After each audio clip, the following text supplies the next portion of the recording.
On a previous video, I recall stating that I don't do content for the likes and things of that nature.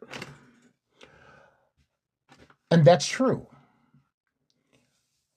I do it because others have done it in different ways when I was coming up. Or I wish I'd had someone such as myself to drop anecdotal life experiences, some embarrassing, some empowering, some just open for the world to view and listen to. I say all that to say this. I received an email, and I believe it was that video that had them send the email in, and they thanked me for my candor. They didn't use the term candor, but that's what they meant. And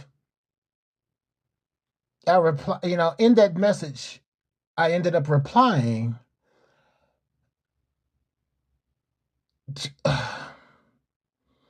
and it was, the message was very heartfelt. All right, I have to say that it still kind of gets to me even now that I think about it, because it was unexpected.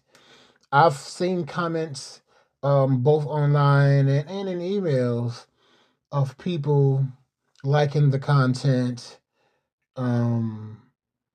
promoting me, pushing me to go further, go harder, be greater. And I love all of that. But I really, really do it for those for people like who sent that email and give me words of encouragement. And the thing about words of encouragement is sometimes, or most times, we feel we don't need words of encouragement until someone does it and it penetrates the toughest exterior of a being. And it becomes so profound. And so I have to say that for the intro of this particular video.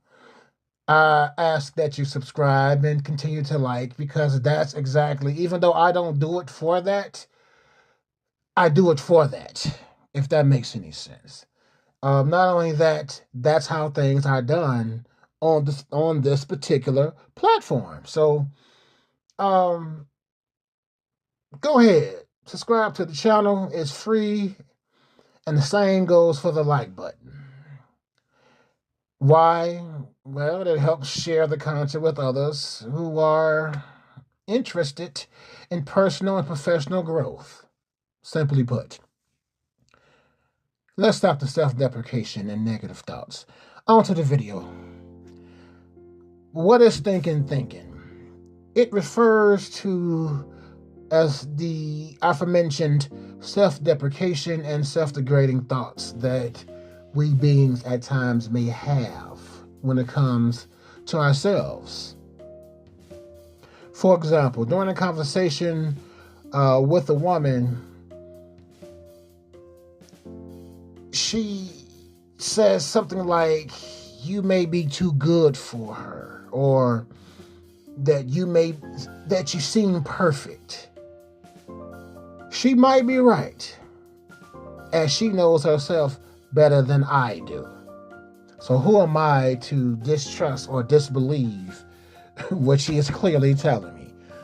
Again, good people, you have to have your antennas up and operational at all times, because everybody that we meet and interact with is telling us something. I believe that taking care of self, in particular myself, requires daily and constant maintenance. Now, this involves emotional work, and it's not just for others. It's people work hard for others, but neglect to work hard on themselves, is what I'm trying to say. We work hard for others, but we don't work hard for ourselves. We have to change that. You don't have to. I'm just saying. But I'm saying. I remember another conversation with a former partner years ago, and I noticed her disrespectful behavior towards me, which only occurred strangely when she came home. It seemed like she was taking out all of her frustrations on me, according to the folks in the outer on the opposite side of the door frame, that she could not take those same frustrations out on. And typically, this happens a lot to individuals, families, associates, and things of that nature. And I had to make it clear to her that this behavior was unacceptable. In any way, whether it's professional or personal.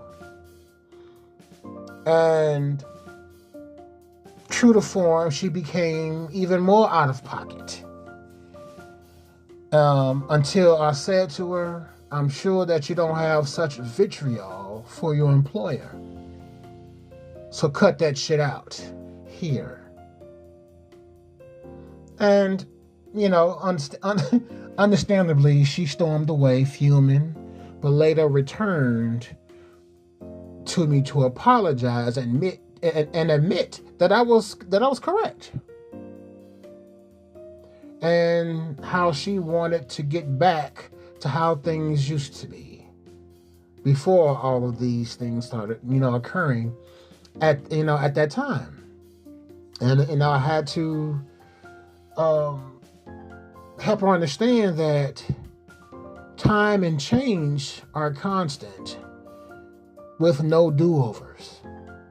We either get it right the first time, or we learn from ourselves and others and become a better being better. And that's the reality.